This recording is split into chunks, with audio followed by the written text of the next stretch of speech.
لبيك لبيك اللهم لبيك لبيك لبيك اللهم لبيك لبيك لبيك اللهم لبيك.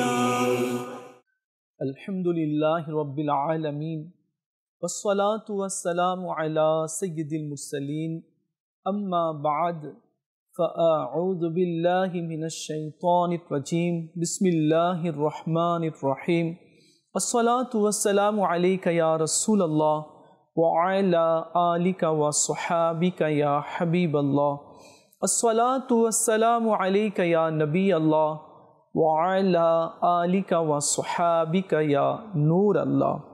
প্রিয় মদিনী চ্যানেলের দর্শকবৃন্দ, আপনারা দেখছেন অনুষ্ঠান আশিকের সফর।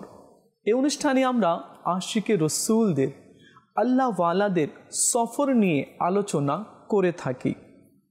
দেখুন, মানুষ সফর করে থাকে, কেউ দুনিয়ার জন্য, কেউ অর্থ উপার্জনের জন্য, কেউ ভ্রমণের জন্য, আর কেউ আল্লাহ তাআলার ঘরের জিয়ারতের জন্য। অনেক সফর রয়েছে, প্রত্যেক সফর এক ধরনের নয়। কেউ দুনিয়া পাওয়ার জন্য সফর করছে, আর কেউ আল্লাহকে পাওয়ার জন্য। তো যারা আল্লাহকে পাওয়ার জন্য এক স্থান থেকে অন্য স্থানে সফর করে, আল্লাহ তাআলা তার প্রতিটি কদমে সওয়াব দান করে, প্রতিটি কদমে তার গুনাহকে ক্ষমা করে দেয়, আর আল্লাহ তাআলা জান্নাতে তার পদমর্যাদা বৃদ্ধি করে দেয়। অনেক আশিকে রসুল এমন রয়েছে যারা মদিনা তৈয়বাতে যাওয়ার জন্য সফর করছে, কেউ কাবাতুল্লাহ শরীফে জিয়ারতের জন্য সফর করছে, কেউ বাগদাদে মোয়াল্লায় যাওয়ার জন্য সফর করছে, কেউ আলিমে দ্বীনকে দেখার জন্য সফর করছে, অথবা কেউ ইলমে দ্বীন অর্জন করার জন্য সফর করছে। তো এগুলো সব মুবারক সফর রয়েছে। আজকে আমরা এই বিষয়ে জানার চেষ্টা করব। চলুন আগে আমরা দরুদ শরীফের একটি ফজিলত শ্রবণ করে নিই। মাহবুবে করিম সাল্লাল্লাহু আলাইহি ওয়াসাল্লাম এর নুরানি দরবারে দরুদ শরীফ পাঠ করার অসংখ্য ফজিলত এবং বরকত রয়েছে।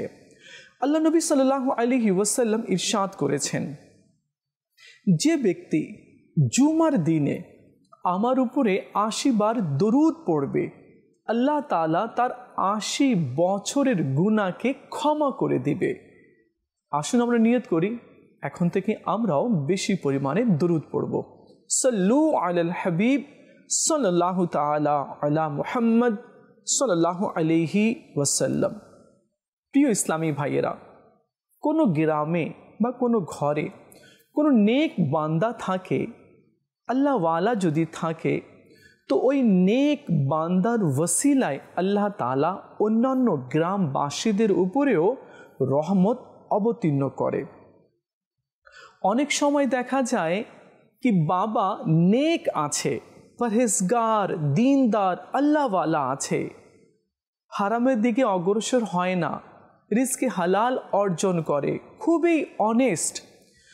তো এমন বাবার কারণে আল্লাহ তাআলা তার সন্তান এবং তার সন্তান এবং তার সন্তানকে আল্লাহ তাআলা বরকত দান করে থাকে। কার ওসিলায় এবং কার দোয়ায় আল্লাহ কাকে ক্ষমা করবে, কাকে বরকত দিবে, এটা মহান আল্লাহ তাআলাই জানে। এক বুজুর্গ রহমতুল্লাহি তাআলা আলাইহি হজের জন্য রওনা হলো। তো আজকে যেভাবে প্লেনে যাওয়া যায়, আগেকার দিনে কিন্তু এভাবে লোকেরা হজে যেত না, কারণ আগে প্লেন ছিল না, গাড়ি ছিল না, তাই তারা হেঁটে হেঁটে, কেউ উটের উপরে, ঘোড়ার উপরে, অথবা কেউ গাধার উপরে চড়ে এভাবে হজের জন্য যেত। তো অনেক সময় লেগে যেত, কখনো ৬ মাস, কারো ৩ মাস, এভাবে সময় লেগে যেত। তো সে বুজুর্গ রহমতুল্লাহি তাআলা আলাইহি সফরে বের হলেন, কাবাতুল্লাহ শরীফে পৌঁছলেন, হজ করলেন। হজ করার পরে তিনি মসজিদে খায়েফ ও মিনার পাশে শুয়ে পড়লেন। ক্লান্ত হয়ে গিয়েছিলেন, শুয়ে পড়লেন। তিনি স্বপ্ন দেখলেন আকাশ থেকে দুটি ফেরেশতা নেমেছে জমিনে এবং দুই ফেরেশতা কথা বলছে। এক ফেরেশতা অপর ফেরেশতাকে বলল, তুমি কি জানো এবছর কত মানুষ হজ করতে এসেছে? তখন অপর ফেরেশতা বলল, তুমিই বলো এবছর কত মানুষ হজ করতে এসেছে? তখন ফেরেশতা বলল, এবছর 6 লক্ষ মানুষ হজ করতে এসেছে, কিন্তু আল্লাহ তাআলা মাত্র 6 জন মানুষের হজ কবুল করেছে। এ বলে দুই ফেরেশতা আবার আসমানের দিকে চলে গেল। তখন সে বুজুর্গ রহমতুল্লাহি তাআলা আলাইহি ভাবলেন, 6 লক্ষ মানুষের মধ্যে মাত্র 6 জন ব্যক্তির হজ আল্লাহ তাআলা কবুল করেছে, আমি কি সেই 6 জনের মধ্যে একজন কি আমি হতে পারবো? মনে হয় না। হায়, এত কষ্ট করে আসলাম, লক্ষ লক্ষ লোক এত কষ্ট করে আসলো, কিন্তু মাত্র 6 জনের হজ কবুল হলো। তিনি অনেক চিন্তিত হয়ে গেলেন। তারপর তিনি বলেন, যখন আমি আরাফাতে ওকুফ করলাম, স্টে করলাম, আর সেখানে আমি ঘুমিয়ে পড়লাম, আবার আসমান থেকে ওই দুই ফেরেশতা জমিনে আসলো আর একের অপরের সাথে কথা বলতে লাগলো। এক ফেরেশতা আরেক ফেরেশতাকে বলল, তুমি কি জানো আল্লাহ তাআলা এবছর ওই 6 জন ব্যক্তি যারা হজ করতে এসেছে, তো ওই 6 জন ব্যক্তির কারণে আল্লাহ তাআলা 6 লক্ষ হাজিদের হজ আল্লাহ তাআলা কবুল করে নিয়েছে। প্রিয় ইসলামী ভাইয়েরা, আপনারা শুনলেন कि अल्लाह ताला कार वसीलाए कार दुआ कबूल करबे, अल्लाह ताला कार दुआर बरकते कार उपरे रहमते बृष्टि अवतीर्ण करबे, এটা মহান আল্লাহ তাআলাই জানে। এই জন্য যারা নেক রয়েছে, যারা পরহেজগার রয়েছে, আল্লাহ ওয়ালা রয়েছে, তাদের খিদমত করা উচিত। কাউকে তুচ্ছ মনে করা যাবে না, কাউকে অপমান করা যাবে না এবং কারো ব্যাপারে খারাপ ধারণা করাও যাবে না। অনেক সময় অনেক ধারণা গুনাহ হয়ে যায়। আজকাল মানুষ বেশিরভাগ ধারণা করছে, ওই লোকটা এমন কেন, নিশ্চয়ই কোনো কথা আছে, ওই লোকটা এভাবে কেন বলল, নিশ্চয়ই এর মধ্যে কোনো দোষ ত্রুটি আছে, তার কোনো মকসদ হবে, কোনো উদ্দেশ্য হবে, সে এভাবে আমাকে দেখে কেন হাসলো, সে হয়তো আমাকে অপমান করতে চেয়েছে। তো এই যে চিন্তা, ধারণা, বেশি ধারণা, এটা গুনাহ হয়ে যায়। আমরা নেক ব্যক্তিদের সম্মান করব, যারা আলিম রয়েছেন, সুন্নি আলিমে দ্বীন আছেন, যারা উলামা কিরাম রয়েছেন, মাশায়েখে ইজাম রয়েছেন, তাদের সম্মান করার আমরা চেষ্টা করব। প্রিয় ইসলামী ভাইয়েরা, অনেক সৌভাগ্যবান ব্যক্তি কাবাতুল্লাহ শরীফে যায় আর সেখানে গিয়ে তাওয়াফ করে, কাবা শরীফের গিলাফ ধরে দোয়া করে, আবে জমজমের পানি পান করে। তো এটা অনেক বড় একটি সৌভাগ্যের বিষয় রয়েছে। আল্লাহ তাআলা যাকে নিজের ঘরে মেহমান করে সে আল্লাহর ঘরে যেতে পারে, আর যাকে আল্লাহ তাআলা মেহমান করলো না, ডাক দিল না, সে চেষ্টা করলেও যেতে পারবে না, যদিও তার কাছে লক্ষ কোটি টাকা থাকুক না কেন। কিন্তু এক ব্যক্তি আছে, সে নিঃস্ব আছে, গরিব আছে, অর্থ নেই, সম্পদ নেই, তারপরেও আল্লাহ তাআলা তাকে যাবার ব্যবস্থা করে দেয়, কেন আল্লাহ তাকে পছন্দ করেছে, আল্লাহ তাআলা তাকে মেহমান বানিয়েছে। আর আল্লাহ যখন কাউকে মেহমান বানিয়ে নেয় তখন নিজে নিজে সব কিছু ব্যবস্থা হয়ে যায়। হযরতে আলী রাদিয়াল্লাহু তাআলা আনহু আমার নবী সাল্লাল্লাহু আলাইহি ওয়াসাল্লামের সাথে কাবাতুল্লাহ শরীফের তাওয়াফ করছিলেন। এমন সময় হযরতে আলী রাদিয়াল্লাহু তাআলা আনহু আমার নবী সাল্লাল্লাহু আলাইহি ওয়াসাল্লামকে জিজ্ঞেস করলেন, ইয়া সৈয়দি ইয়া রাসূলুল্লাহ সাল্লাল্লাহু আলাইহি ওয়াসাল্লাম, আমার মা বাবা আপনার চরণে উৎসর্গ হোক। ইয়া রাসূলুল্লাহ সাল্লাল্লাহু আলাইহি ওয়াসাল্লাম, আল্লাহ তাআলা কাবাতুল্লাহ শরীফের কত মর্যাদা রেখেছে, তার শান কত বাড়িয়েছে। তখন আল্লাহ তাআলার নবী সাল্লাল্লাহু আলাইহি ওয়াসাল্লাম ইরশাদ করলেন, হে আলী, আল্লাহ তাআলা তার বান্দার গুনাহের কাফারার জন্য এই কাবাতুল্লাহ শরীফকে আল্লাহ তাআলা সৃষ্টি করেছে। আল্লাহ তার বান্দার গুনাহের কাফারার জন্য, যাতে গুনাহের কাফারা হয়ে যায়, এই জন্য আল্লাহ তাআলা কাবাতুল্লাহ শরীফকে সৃষ্টি করেছে। এরপর হযরতে আলী রাদিয়াল্লাহু তাআলা আনহু আমার নবী সাল্লাল্লাহু আলাইহি ওয়াসাল্লামকে জিজ্ঞেস করলেন, ইয়া রাসূলুল্লাহ সাল্লাল্লাহু আলাইহি ওয়াসাল্লাম, এই সঙ্গে আসওয়াদ যাকে হাজিরা এবং উমরাকারীরা চুম্মু দেয়, এর কি শান রয়েছে, এর কি মর্তবা রয়েছে? তখন প্রিয় নবী সাল্লাল্লাহু আলাইহি ওয়াসাল্লাম ইরশাদ করলেন, হে আলী, এই সঙ্গে আসওয়াদ পাথর যেটাকে লোকেরা চুম্মু দেয় হজের সময়, উমরার সময়, তো এই পাথর জান্নাতি পাথর। যখন জান্নাত থেকে এই পাথর দুনিয়াতে আসলো তো সূর্যের মতো আলোকিত ছিল, কিন্তু অমুসলিম এবং কাফিরদের হাতের স্পর্শ লাগার কারণে এর উজ্জ্বলতা শেষ হয়ে গিয়েছে এবং কালো হয়ে গিয়েছে। তো প্রিয় ইসলামী ভাইয়েরা, আজও সেই পাথরকে লোকেরা চুমু দিতে চায়। কেন? ওই পাথরকে আমার নবী সাল্লাল্লাহু আলাইহি ওয়াসাল্লাম চুমু দিয়েছে। আর এই পাথরের ব্যাপারে হাদিসে পাকের মধ্যে এসেছে কি এই পাথর কিয়ামতের দিনে আল্লাহ তাআলার দরবারে সুপারিশ করবে, মওলা, যারা যারা আমাকে চুমু দিয়েছে, যারা স্পর্শ করেছে এবং চুমু দিয়েছে, আল্লাহ তাআলা তুমি তাদেরকে ক্ষমা করে দাও, আমি তাদের জন্য সুপারিশ করছি। তো কিয়ামতের দিনে সঙ্গে আসওয়াদ কথা বলবে,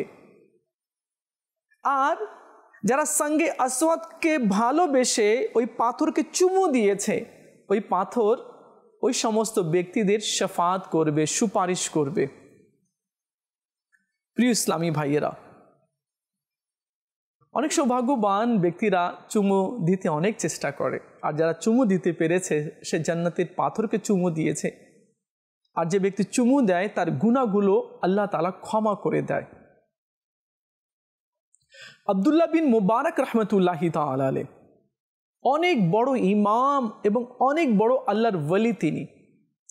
দেখুন, এই যে আশিকদের সফর, এই যে আলোচনা হচ্ছে, কেন কেন মদিনী চ্যানেলে এই আলোচনা হচ্ছে, কেন আউলিয়া কেরামের, আশিকে রসুলদের, আল্লাহ ওয়ালাদের, খোদা ভীরুদের আলোচনা কেন হচ্ছে? এই জন্য হচ্ছে যাতে করে আমরা তা থেকে কিছু শিক্ষা অর্জন করতে পারি।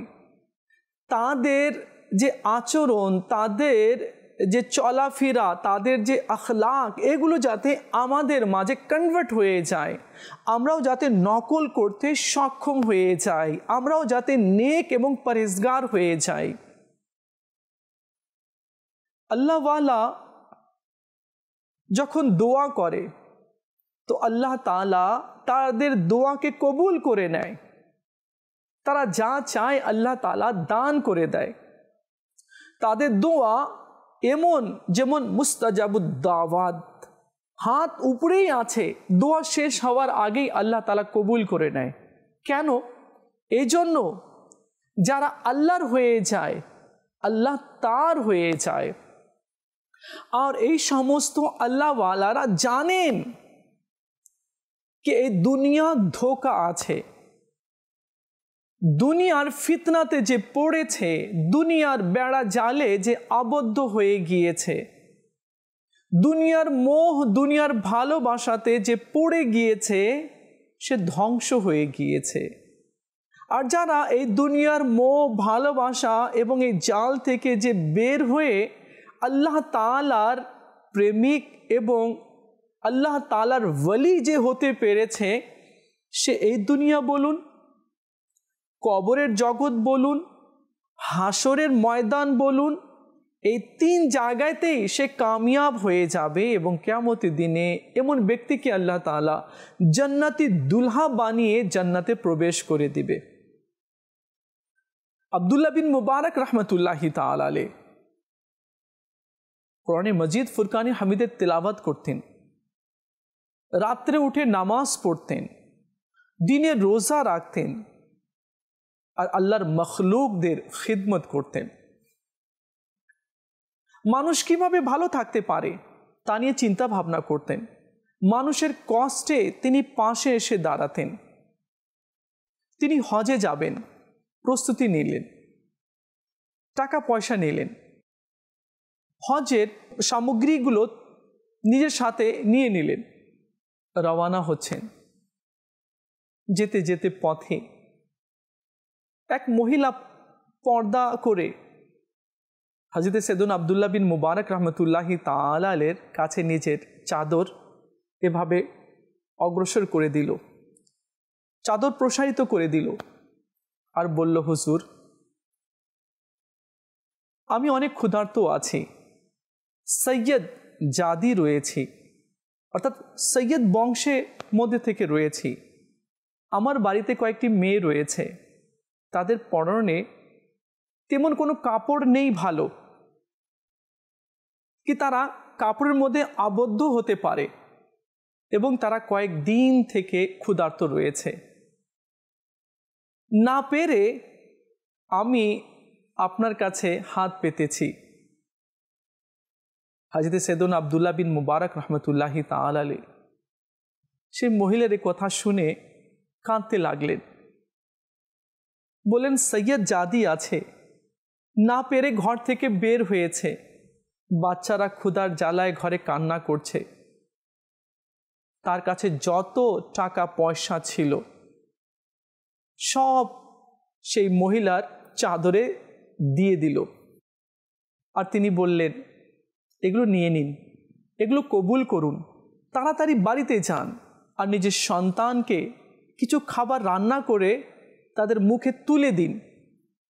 সেই মহিলা দোয়া দিয়ে চলে গেল। হযরত সৈয়দনা আব্দুল্লাহ বিন মুবারক রহমতুল্লাহি তাআলা আলাইহি হজের জন্য রওনা হয়েছিলেন, আবার বাড়িতে ফিরে আসলেন। লোকেরা জিজ্ঞেস করলো, হুজুর, আপনি তো হজে যাচ্ছিলেন, কি হলো ফিরে আসলেন? কোনো সমস্যা হলো নাকি? শরীর ভালো তো আছে? তিনি বলেন, সব ঠিক আছে, নিয়ত আছে যাব। কিছুদিন পর যে কাফলা থেকে তিনি ফিরে এসেছিলেন, সে কাফলা হজ করে আসছিল। তিনি ভাবলেন, হজে যেতে পারিনি তো কি হয়েছে, যারা হজ করেছে তাকে দেখিনি, তাদের চোখে তাকিয়ে থাকব, তাদেরকে মোবারকবাদ দিব, তাদের সাথে মুসাফা করব। এই নিয়তে আব্দুল্লাহ বিন মুবারক রহমতুল্লাহি তাআলা আলাইহি সেই কাফলাদের কাছে অগ্রসর হলেন। অনেক লোকেরা হজ করে ফিরে আসছিল। তিনি মুসাফা করলেন আর বললেন, তোমরা খুবই সৌভাগ্যবান আছো, হজ করে ফিরে এসেছো, আল্লাহ তাআলা তোমাদের হজকে কবুল করে নিক। লোকেরা বলল, ঠিক আছে, আপনি আমাদেরকে মোবারকবাদ দিচ্ছেন, আল্লাহ তাআলা আমাদের হজকে কবুল করে নিক। আপনাকেও মোবারকবাদ দিচ্ছি, আল্লাহ তাআলা আপনার হজকেও কবুল করে নিক। তো তিনি বললেন, আমি আমি কখন গেলাম, আমি তো যাইনি, হজ তো করিনি। বলে, কেন এভাবে বলছেন আপনি? কি আপনি আমাদের সাথে খানায় কাবার তাওয়াফ করেননি? আপনি তো আমাদের সাথেই ছিলেন, আর আমাদের আগে এসে আমাদেরকেই আপনি মোবারকবাদ দিচ্ছেন। তিনি আশ্চর্য হয়ে গেলেন, ইনি আবার কি বলছেন।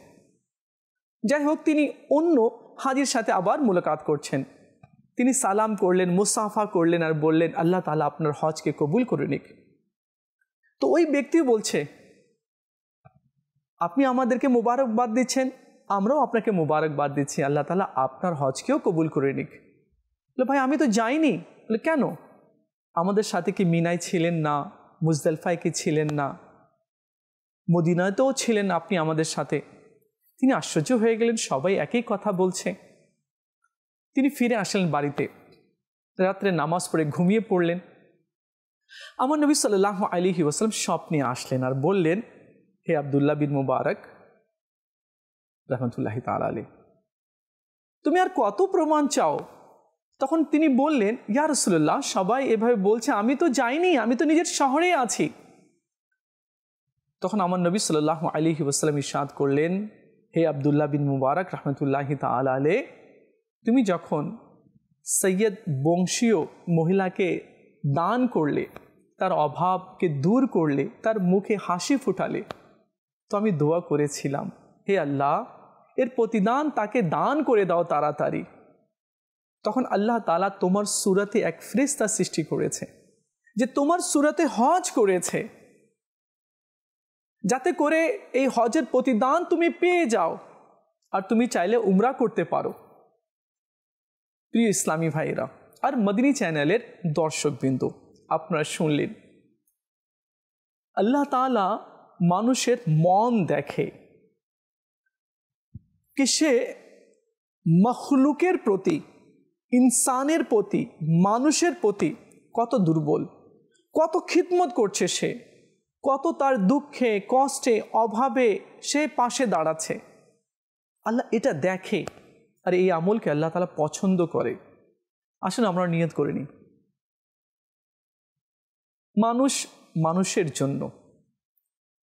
তো আমি কত মানুষের উপকার এ পর্যন্ত করতে পেরেছি, কত ক্ষুধার্ত মানুষকে খাবার খাওয়াতে পেরেছি, কত মানুষকে পোশাক পরিধান করাতে পেরেছি, কত অসুস্থ লোকের খিদমত করতে পেরেছি। অনেক সময় দেখা যায় বেশিরভাগ সরকারি মেডিকেল কলেজে, মেডিকেল হসপিটালে অনেকেই 5 টাকা 10 টাকার টিকিটে ডক্টরকে দেখায়, সরকারি ডক্টরকে দেখায়। তো ওষুধও ডক্টর লিখে দেয়, কিন্তু বেচারা টাকা না থাকার কারণে ওষুধ কিনতে পারে না। অনেকেরই মা মারা যায় মেডিকেল কলেজে, বাবা মারা যায়, স্ত্রী মারা যায়, কিন্তু টাকা নেই কি লাশকে অ্যাম্বুলেন্সে নিয়ে যাবে নিজের গ্রামে, বসে কান্না করে। দেখা যায় এগুলো মেডিকেল কলেজে, এভাবে অনেক দেখা যায়। অনেকেরই মায়ের অপারেশন হবে, স্ত্রীর অপারেশন হবে, বা মেয়ে বা ছেলের অপারেশন হবে, ডক্টর অনেকগুলো ওষুধ লিখে দিয়েছে, কিন্তু টাকা না থাকার কারণে বেচারা কান্না করে। যদি টাকা থাকতো তো নিজের ছেলের, নিজের মেয়ের, নিজের স্ত্রী, নিজের মায়ের চিকিৎসা করতে পারত। আল্লাহ যাদেরকে অর্থ দিয়েছে, সম্পদ দিয়েছে, আমি সে সকল ইসলামী ভাইদের অনুরোধ করব কি আল্লাহ আপনাকে দিয়েছে, আপনি যদি কাউকে দান করবেন কিছু, তো আপনার সম্পদ কম হয়ে যাবে না। যদি সম্ভব হয় প্রিয় ইসলামী ভাইরা, তাহলে ওই সমস্ত মেডিকেল কলেজে যান, হসপিটালে যান, একটু এমনি ঘুরুন। আপনি মানুষ যে বলার কারণে যে সব কথা বোঝা যায় সেটাও নয়, মানুষের চেহারাও কথা বলে। একটু যাবেন, আপনি দেখবেন, তারপরে মনেই বলে দিবে, না এর উপকার করতে হবে, না ও কান্না করছে, হয়তো সমস্যা আছে, কিছু অর্থ দিই বা ওষুধ ক্রয় করে দিই। যদি আপনি এমনটি করবেন না, খোদার কসম আপনার হৃদয় শীতল হয়ে যাবে, এক আলাদা আপনি অনুভব এবং শীতলতা, প্রশান্তি আপনি অনুভব করতে পারবেন। আল্লাহ তাআলা আমাদের সেই সমস্ত ভাইদেরকে এই সমস্ত লোকদের পাশে দাঁড়ানোর তৌফিক দিয়ে দিক। আল্লাহ তাআলা আমাদের এই অনুষ্ঠানকে কবুল করে নিক। আল্লাহ তাআলা আমাদেরকেও বারবার হজ করার আর প্রিয় মদিনা শরীফের জিয়ারত করার তৌফিক দান করুক। আমিন বিজাহিন নবিল আমিন সাল্লাল্লাহু আলাইহি ওয়াসাল্লাম। সাল্লু আলাল হাবিব সাল্লাল্লাহু তাআলা আলা মুহাম্মদ সাল্লাল্লাহু আলাইহি ওয়াসাল্লাম। لبيك لبيك اللهم لبيك لبيك